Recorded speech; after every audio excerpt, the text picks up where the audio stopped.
शहर के जाने माने रईस हीराचंद और उनकी पत्नी सुजाता की चमचमाती महंगी कार बंगाल की एक पुरानी बस्ती की सुनसान गली में एक बेरौनक से पुराने मकान के बाहर आकर रुकती है। सुजाता, ये तुम मुझे किस जगह लेकर आई हो? ये तो कोई गरीबों की बस्ती लगती है। यहाँ ऐसा क्या है? हीराचंद की कुछ भी समझ में नहीं आ रहा था कि सुजाता उसे ऐसी अजीब सी जगह क्यों लाई है, जिस मकान में दिन में भी अंधेरा दिख रहा था और धुआं उठ रहा था। आप मेरे साथ अंदर चलिए, सब समझ जाएंगे। यहाँ हमारी हर समस्या का समाधान मिलेगा। सुजाता और हीराचंद आशंकित कदमों से उस मकान में दाखिल होते हैं। तभी उन्हें किसी महिला की बाहरी आवाज सुनाई पड़ती है। चले आओ, चले आओ। हीराचंद ने देखा कि उस मकान के अंदर अंधेरा था। अचानक हीराचंद की निगाह एक कमरे की ओर पड़ी, जिसके अंदर हल्की हल्की सी रोशनी आ रही थी और उस कमरे के अंदर से धुआं उठ रहा था। शायद उस कमरे के अंदर आग जल रही थी। है? ये किसकी आवाज है? यहाँ इतना अंधेरा क्यों है और ये धुआं कैसे उठ रहा है? मेरा तो यहाँ दम घुट रहा है। सुजाता और हीराचंद धीरे धीरे कदमों से उस कमरे के अंदर चले गए। अंदर वाले कमरे में बिखरे बाल वाली एक खूबसूरत सी बूढ़ी औरत सामने जल रही आग में एक मुर्गी की गर्दन काटकर उसका खून गिरा रही थी और मुर्गी का शरीर छटपटा रहा था। ये देखकर सुजाता को उबकाई आने लगी। हीराचंद ने सुजाता की ओर देखकर कहा, तुम ही मुझे यहाँ लेकर आई हो और खुद ही घबरा रही हो। कौन है ये भयानक सी शक्ल वाली औरत और हम यहाँ क्यों आए हैं? अचानक उस औरत ने एक झटके में मुर्गे की गर्दन धड़ से अलग कर दी। ये देखकर सुजाता के मुंह से चीख निकल गई और सेठ हीराचंद भी सहम गया। वो बहुत डरावना नजारा था। ये अघोरा ताई हैं। ये हमें अपनी काली तंत्र विद्या से संतान सुख प्रदान कर सकती हैं। इसलिए मैं आपको यहाँ लेकर आई हूँ। कैसी बात करती हो? जहाँ बड़े से बड़े डॉक्टर सफल नहीं हुए, वहाँ ये मामूली औरत क्या कर लेगी? हीराचंद की बात सुनकर अघोरी ताई ने गुस्से से हीराचंद की ओर देखकर कहा, नादान हीराचंद, काली विद्या में इतनी शक्ति है कि मरे को भी जिंदा कर दे। संतान पैदा कराना कौन सा मुश्किल है? तुम्हें मेरा नाम कैसे पता? क्या तुम सच में हमें संतान सुख दिला सकती हो? तुम जितनी दौलत मांगोगी मिल जाएगी, अगर ये संभव है तो। संतान का नाम सुनते ही हीराचंद की आंखों में चमक आ गई। वह संतान के लिए कुछ भी कर सकता था। तुम लोगों को मुझे एक नवजात शिशु लाकर देना होगा। मैं उस शिशु की बलि चढ़ा दूंगी और फिर वही शिशु तुम्हारे घर में फिर से जन्म लेगा। नवजात शिशु की बलि का नाम सुनते ही सुजाता और हरिचंद डर के मारे सिहर गए, पर उनकी आंखों में उनकी संतान का सपना ज्यादा बड़ा था। वो सब करने को तैयार थे।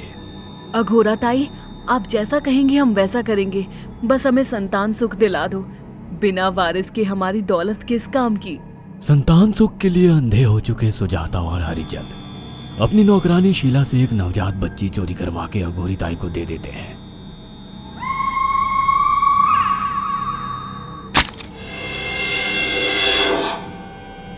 उस शिशु की बलि से सुजाता गर्भवती हो जाती है। देखा आपने अघोरा की तंत्र शक्ति? मुझे उस पर पूरा भरोसा था। चलो चलकर उन्हें धन्यवाद कहते हैं। हीराचंद और सुजाता अघोरा ताई के पास पहुंचते हैं। वो दोनों बहुत खुश थे और अघोरा पर उन्हें अंधविश्वास हो गया था। अघोरा ताई, आप महान तंत्रिका है। आपने वो चमत्कार कर दिखाया जो बड़े बड़े डॉक्टर नहीं कर सके। ये काली विद्या है बेटा। अगर तुम दोनों चाहो तो मैं इस विद्या से तुम दोनों को हमेशा के लिए जवान बना सकती हूँ। क्या सच में ऐसा संभव है? हाँ बिल्कुल, पर इसके लिए तुम्हें जवान लड़के और लड़कियों की बलि चढ़ानी होगी। तुम उन्हें यहाँ तक लाओ, बाकी मैं देख लूंगी। जवान रहने की लालच में अंधे सुजाता और हरिचंद एक अनाथ आश्रमों से हर रोज एक लड़की या लड़के को गोद लेने के बहाने अघोरी के पास बलि चढ़ाने ले जाने लगे। और एक दिन अघोरी ताई ने हीराचंद और सुजाता से इंसानी मांस खाने को कहा। पूरी तरह से इंसान से हैवान बन चुके अब वो दोनों इंसानी मांस खाने के लिए तैयार भी हो गए। ये गर्म खून और मांस खाकर तुम लोगों की उम्र भी बढ़ जाएगी। खाओ इसे। हाँ, सच में ये इंसानी मांस बड़ा स्वादिष्ट है। अघोरा ने अपनी बातों में फंसाकर सुजाता और हरिचंद को नरभक्षी बना दिया था। वो तीनों हर दिन बलि चढ़ाकर खून पीकर मांस खाने लगे। नौकरानी शीला भी नए शिकार लाने में उनकी मदद करती थी, मगर एक दिन शीला को शिकार नहीं मिला। मेम साहब, आज एक भी शिकार हाथ नहीं लगा और मैं बहुत थक गई हूँ और घर जाकर थोड़ा आराम करना चाहती हूँ। कोई बात नहीं शीला, एक छोटा सा काम है, तुम हमारे साथ चलो, लौटते में हम तुम्हें घर छोड़ देंगे। जी मेम साहब। शीला नहीं जानती थी कि शिकार नहीं मिलने से सुजाता और हरिचंद अंदर से बौखला गए थे और उनके दिमाग में एक शैतानी चाल चल रही थी। सुजाता, ये बेहोशी की दवा है। शीला के कार में बैठते ही तुम उसे सुंघा देना। आज हमें इसी की बलि देनी होगी। इसने हमारे यहाँ का बहुत खाना खाया, अब हम लोग इसे खाएंगे। वैसे भी ये आगे चल के हमारे लिए खतरा बन सकती थी। कार में बैठते ही सुजाता शीला को बेहोश कर देती है और वो लोग सीधे अघोरी ताई के यहाँ पहुंच जाते हैं, जहाँ अघोरी ताई शीला की बलि चढ़ा देती है और तीनों मिलकर उसे नोच कर खाते हैं।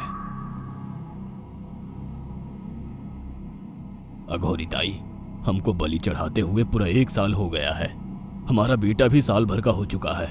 अब और कितनी बलि देनी होगी? बस एक आखिरी क्रिया और बची है, उसके बाद तुम दोनों हमेशा के लिए जवान हो जाओगे। कैसी क्रिया अघोरा ताई? 3 दिन बाद सूर्य ग्रहण है, हमें पास के घने जंगल में एक विशेष क्रिया करनी होगी। उसके बाद तुम लोग कभी बूढ़े नहीं होगे। कितना अच्छा होगा, हम हमेशा जवान रहेंगे और सालों साल तक अपनी दौलत से ऐश करेंगे। हाँ, सच कहा। अघोरा ताई ने हमारे हर सपने पूरे कर दिए। 3 दिन बाद बंगाल के बियाबान जंगल में कोहरे और ओस से भीगे पेड़ों के बीच एक घने बरगद की बेलों पर कटे इंसानी सिर लटक रहे थे, जिसमें से खून टपक रहा था। काले जादू का सामान भी रखा था। कितनी भयानक जगह है ये, हर तरफ कटे हुए सर लटक रहे हैं। थोड़ी देर में सब समझ जाओगे। बैठ जाओ और मेरे साथ ये मंत्र दोहराओ। ओ, अघोरा, ये किन लोगों की कटी हुई गर्दनें हैं? आप यहाँ क्या करने वाली हो? हीराचंद की बात सुनकर अघोरा जोर जोर से हंसने लगी और उसने एक शैतानी हंसी हंसते हुए हीराचंद की ओर देखकर कहा, तुम जैसे ही लोगों ने अपनी इच्छाओं को पूरा करने के लिए इन लोगों की बलि चढ़वाई है और फायदा उठाया है। अब तुम दोनों आंखें बंद करके यहाँ बैठ जाओ और मेरे साथ मंत्रों को दोहराते जाओ। अघोरा ने सुजाता और हरिचंद को वशीकरण मंत्र और काले जादू के इस्तेमाल से सम्मोहित कर दिया और देखते ही देखते वो एक भयानक डायन में बदल गई और चीखती हुई बोली, अब मैं तुम दोनों की बलि चढ़ाकर अमर हो जाऊंगी, क्योंकि तुम लोगों ने 100 लोगों की बलि का खून पिया है।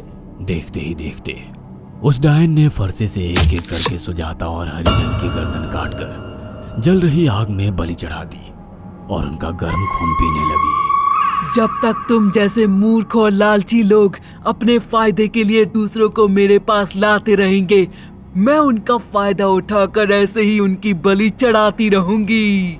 दरअसल अघोरा एक डायन थी और अपना स्वार्थ पूरा करने के लिए उसने हीराचंद और सुजाता की लालच का फायदा उठाकर उनकी भी बलि चढ़ा दी। बुरे काम का बुरा ही नतीजा मिलता है।